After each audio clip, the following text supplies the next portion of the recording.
the early 80s, with the explosion of video nasties, a lot of really complicated questions were kind of forced into social circumstances. You get habituated to it if you constantly sit before violence and sexual imagery. You get habituated to it. They listen to the music and it makes them pick up knives and go kill people? I don't understand what goes on in your country. We're giving the public definitely what they want, more so what they deserve.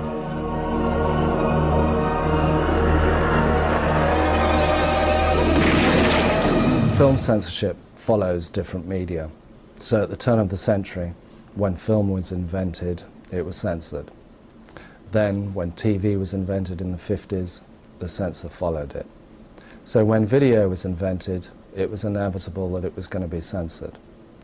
And what was even worse from the point of view of video was, because it was a new technology, it invited the young, it invited those who could understand it, how to use it quickly and follow the sort of films that it showed. And in particular, the sort of films that they liked to see was horror films, or, as conservative politicians called them at the time, the video nasty. There was like a kind of period before the whole video nasty scandal where you could just go and rent The Exorcist or I Spit on Your Grave or Blood-Sucking Freaks or any kind of movie. And you know, you got a whole generation, which was I guess my generation, with a video nasty generation. My name's Nigel Wingrove and I'm Managing Director of Salvation Films Limited. I think video took off, I mean, it really did take off in England, much more than other European countries, and it may be we had very high unemployment, well over 3 million at the time. If you put that in comparison now, we're about 1.4 million. Video was popular, I think, because it was something that you could go to the shop, put in your pocket, take home and view at your convenience. Mainstream distributors like Warner Brothers and all the key big distributors were slightly nervous of video and a bit snobbish about it as well, so they weren't immediately releasing their films onto tape, because I think they saw it as a threat to the cinemas, which of course it was. So a lot of the films that became available were from smaller sort of fly-by-night distributors, as I thought this is a good idea, and just try to grab whatever they could, and that was often horror films or sex, but particularly horror. The actual term video nasty came from a Sunday Times journalist who went to a sort of film fair and saw a lot of horror films, and he sort of branded them with this tag. The closest definition of a video nasty that I can think of are the list of titles that were on the Director of Public Prosecution's banned list. Anything's a video nasty over here, you know, horror films per se are video nasties. It's just like a generic term that papers like to use, like so many other generic terms. The problem is that every now and again there's some kind of a crime committed which is horrendous, and it's always blamed on video nasties or on something people have seen in the cinema. In 1955 there was a terrible fear swept the land about American horror comics, that people were afraid would come in, and we had a special act called the horror comic legislation, which of course was hardly ever used. But you do get these occasional moral panics which produce laws which are never very workable. The phenomenon in the early 80s of the video nasty, the Texas Chainsaw Massacre and films of that sort of, the blood and guts splatter movie, began to cause concern. How much longer, the paper said, on June the 30th, 1983, will the government dither and Parliament blather while our children continue to buy sadism from the video pusher as easily and almost as cheaply as they can buy fruit gums from the sweetie shop?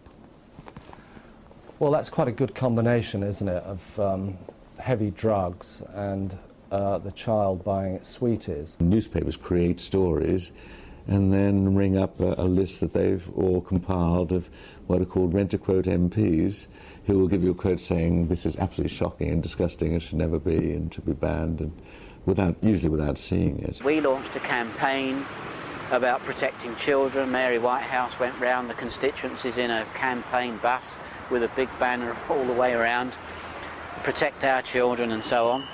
She happened to be campaigning in Luton, and Graham Bright turned up, and so she said, you know, what will you do in Parliament? Will you do anything to stop this? And so Graham Bright said, yes, I'll introduce a bill private members bill if I get the opportunity. And so lo and behold, at the next ballot for private members bill, Graham Bright was first out of the hat.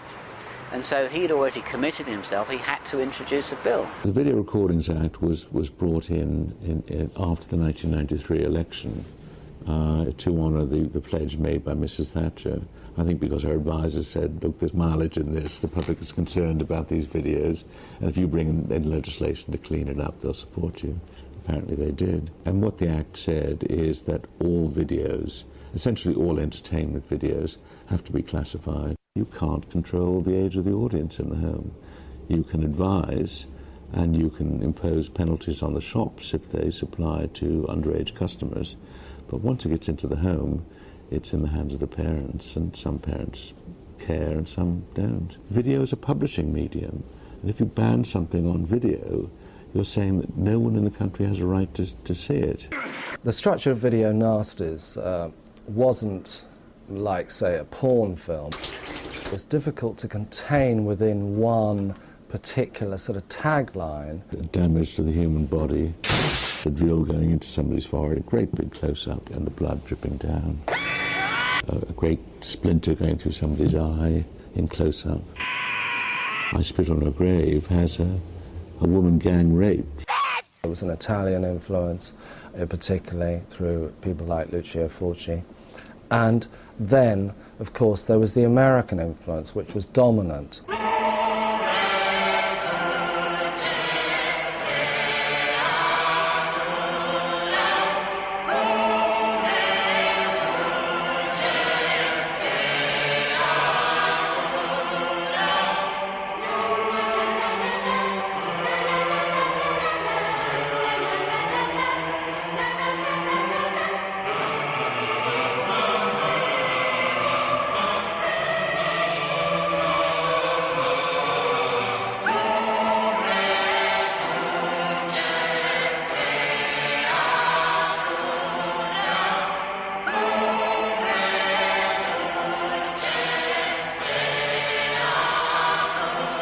New York City, which is a very rough city. A lot of gangs, a lot of hoodlums and whatnot.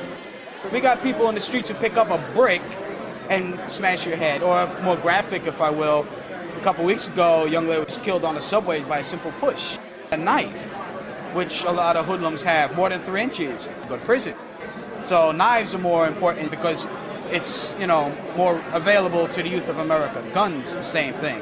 The drug problem also. Kids want drugs, have no way of getting money, attack people to get the money for the drugs, use weapons. Whether they see it in a film, real life television, they're going to do it. So if you edit it out of a film, it's not going to make any difference. They're still going to do it. In areas like Times Square back in the 1970s, early 1980s, these films played in the grindhouse.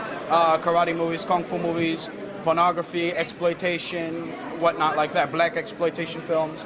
And these films have become celebrated, if you will.